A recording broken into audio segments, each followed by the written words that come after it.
Number 12, Son of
to say. Big game ready, I ain't nothing to play with. Got my team with me, what we come to do, what we come to do, what we come to do. Yeah, look, losing ain't an option, it ain't on my mind. Blood, sweat, and tears, I've been on the grind.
And now, at this time, please rise for the national anthem of Saudi Arabia.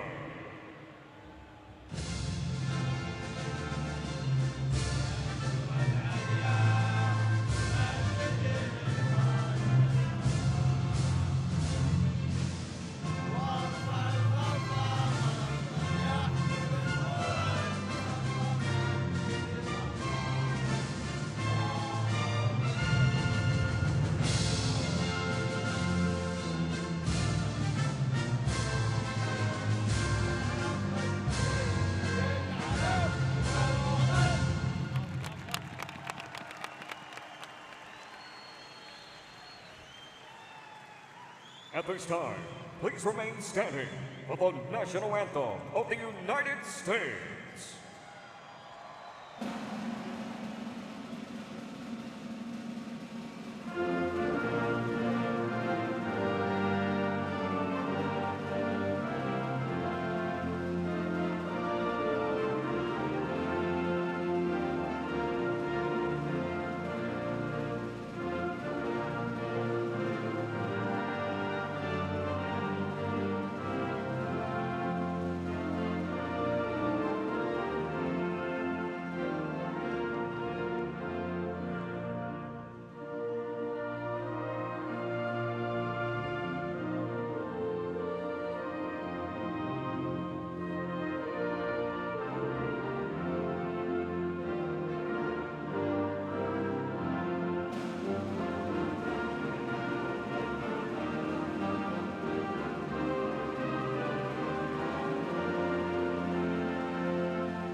Step 2 of the Gold Cup journey brings us deep in the heart of Texas, and a much sterner test tonight awaiting the men of the United States here in Austin as they take on Saudi Arabia. Hervé Renard in his 12th match in charge in his second stint of Saudi Arabia. This is the lineup that he rolls out. Al-Akidi will be in goal once again. He had 4 saves the other night as they beat Haiti 1-0. Abdul Amin, expect to see him in the midfield in this match. Led the team with touches with 55 on the right side, but this lineup with 5 changes from that match against Haiti. One of those changes being number 24, Al Aboud, scored in back-to-back matches in the lead up to this tournament. He gets the start tonight. And then Al Brekan gets the start up front, 10 international goals, but hasn't scored in 11 matches for Saudi Arabia. On the other side, for Mauricio Pochettino and the United States, unchanged from that victory against Trinidad and Tobago. Alex Freeman will play on the right side. 3rd start for him in a U.S. shirt. Chris Richards and Ream, your center back pairing. Tim Ream making his 71st appearance for the United States. That's the most on this roster. De La Torre and Berhalter, the 2 holding. And then in front, that front 4 that I thought had a very good game the other night. McGlynn will be on the right. You're going to see him coming in on the left foot. The range of passing was on full display. Ajamang up front, and Diego Luna had 2 assists. He starts alongside Malik Tillman with those 2 goals. 1 year from tonight, at about this precise moment, the United States will be kicking off Game 2 of their World Cup journey in Seattle. It could very well be against the same opponent. Saudi Arabia will be continuing their World Cup qualifying campaign this fall. They were not able to get in the 3rd round of Asian qualifying. They'll go to the 4th round. Mauricio Pochettino has talked about arriving at the World Cup with a group, a full team. And he reiterated to us yesterday the message he had for us in San Jose. There are a lot of players on this field who will be a part of that team next year. It's a matter of them taking the opportunity. The win's the way to do it on a warm Texas evening. Comfortable enough for Hervé Renard, back in his trademark open collar dress shirt from wearing the polo in San Diego over the weekend. And one of these teams can walk out of here knowing for sure they're advancing to the knockout stage, not even having to worry too much about Sunday's group stage finale. Marco Ortiz, our referee, just a little bit of a delay to make sure we're going to be ready to go here tonight. Another opportunity for Matt Freese, coming off a shutout in his first competitive start in goal for the United States. As Stu mentioned, part of an unchanged starting lineup.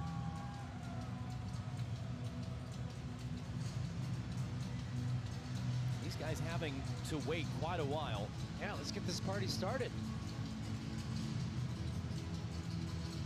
Even Alexi Lawless can't wait. So right now, what appears we are doing is we are waiting for the clock in the stadium to go to 0. You can see it on your screen there. It still has 23 more seconds to count down before they can start it and count back up. So that's what we're waiting tonight. Just a dramatic build-up to this one. And a wonderful opportunity for a lot of these Saudi players as well against the host country, for them to make their name ahead of a World Cup 1 year from now. There we go. We're underway here in Austin. The United States wearing white. Saudi Arabia, As-Sukur Al-Qadr.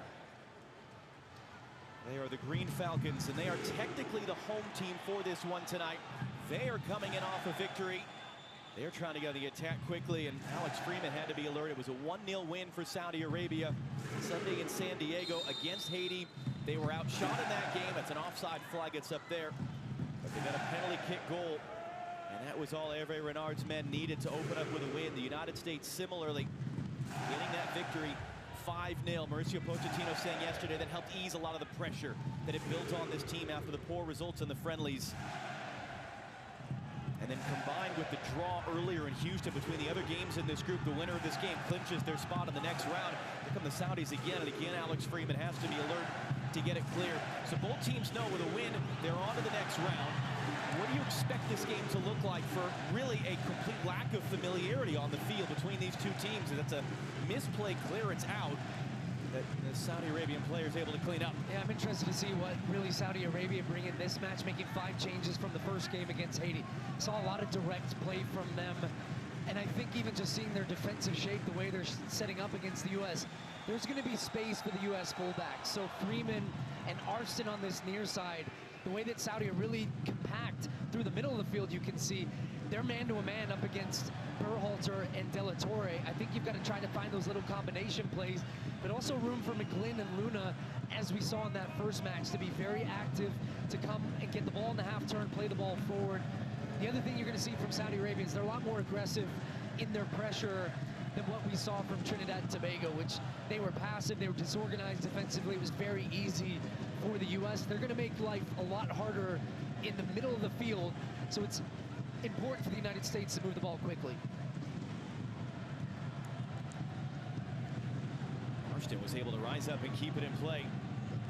A couple of hard tackles early that Marco Ortiz, our referee from Mexico, has seen no reason to blow a whistle on. I think Arston can have a big impact in this game if he finds the right spots, because they're building out with three. The U.S., they've got the two holding midfielders in front, but those little spaces are difficult because of how narrow Saudi Arabia's midfield is for them to get pressure. So if they can shift the ball right now, even if Arston can come inside a little bit, or that spot's going to go to Luna, they can find that as the pass that will unlock the defense. Tim Ream, that first touch, drag him wide, and it's knocked out by Abdul Rahman Al-Aboud. Tim Ream, once again the captain, past 70 all-time appearances for the United States, by far the most experienced player on the field in this Gold Cup. You got Max Arston on appearance number 7. By contrast, that one stayed in play. Here's Arston.